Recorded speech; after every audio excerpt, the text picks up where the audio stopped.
But when we first started bringing baptisms indoors, you didn't have a baptistry up high on the wall behind the choir where God meant for it to be.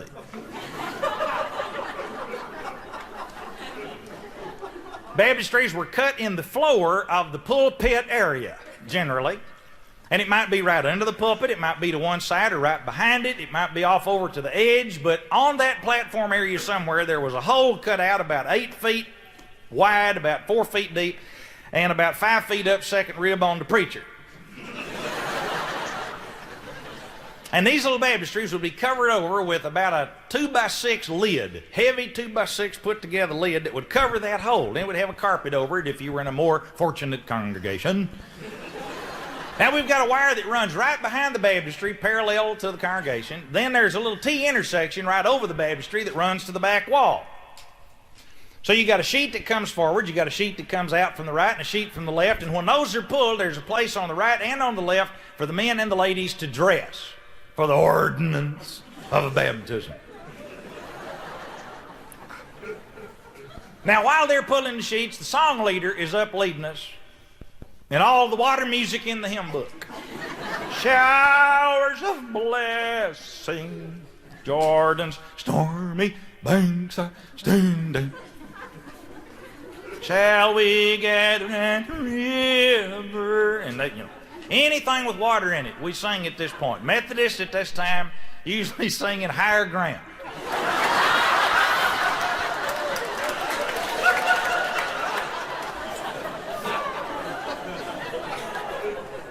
And the song leader's out there just letting us have it. Now the preacher clears his throat behind the sheet. That says, I got my socks and my tie off, I got my khakis on, I'm ready. Song leader will stop at the end of the next verse and have everybody just sit down and be quiet. They do. And one of the young guys with his belt on his name on his belt gets up and goes over and pulls a handle on the big square D electrical box in the rear. Cuts off all the power except to the one lone yellow light bulb, B-U-B, light bulb. That's what we have in Texas, light bulbs. Well, this yellow light bulb is swinging left and right because one of the guys hauling the pulpit bumped it, and there it is, swinging. You're sitting still, but the church feels like it's moving, left to right. Preacher comes down these little wooden steps into the water, leads us in a fervent prayer for these who've come to follow their Lord in the ordinance of baptism.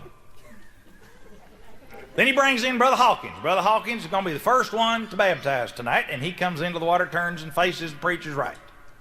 Preacher puts his hand on his back, arm up in there, in the name of the Father, and then puts him under, brings him up, splash, and a lot of splashing there. Kids all stand up in those old church pews, trying to watch. And any parent worth his salt will hold on to kids' belt loop during baptism, because they can get loose from you and just can kill the spirit of the moment. So Hawkins goes splashing up the steps, slosh, splash, slosh, step, and he gets louder as he climbs higher because the water's falling further. Splash, slosh, splash, slosh as he comes up. Goes through the sheets, splash, slosh, slosh, kind of muffles it. But you can still hear through the sheets, splash, slosh, splash, slosh. A few minutes later, squawk, catch his shirt hitting the floor. You hear everything through the sheets. Then he turns to Miss Middleton on his left, who's going to come out of the other side of the sheet. This is a Methodist lady who's finally seen the light. And looks like she's been staring at the bub. Just bug-eyed. She walks, just scared to death. And she kind of balks with her head out the sheet like somebody at one of those little carnival booths that you throw things at. Just didn't want to come through at all. So he reaches over to help her, and she just clonks him in the wrist bone with her fingernail. And starts saying through her clenched teeth, I just can't do it, I just can't do it. Well, he tries to encourage her, says, trust me, trust me, trust me, through his teeth. And kind of leans her on out a little to her, and she comes right on down the steps, scared to death. Well, she turns and faces the wall on the right. Puts his hand on her, starts to put her under, and she keeps on, I can't do it. And he just, trust me, trust me. Gets his in the name of the Father, and starts to put her under, and it was like bending a stump. She was not going back, Well, he tried again, and she would not move. Had her legs apart, front to back, wasn't going. Well, he was tempted to reach out with his left foot and just boom, kick them out from under her and take her on under for her own good. But he decided this should be her own free choice. So what he did was he just caught her by the back of the head and the nose and just power played her right in the water. Ba-dum, ba-dum, ba-dum, and walked her back like you're laying an ironing board down. Well, the woman was just trying to scream, but it had her mouth covered. And she couldn't, boy.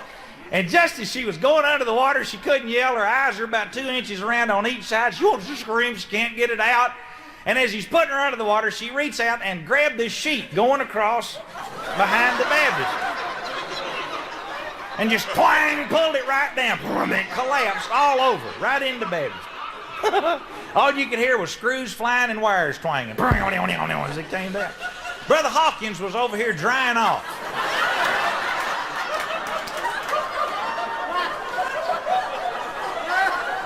And he heard everybody laughing, and he turned around to see what was wrong. There was nothing to do but right back in the water. Feet first, just... He personally baptized 4 rows.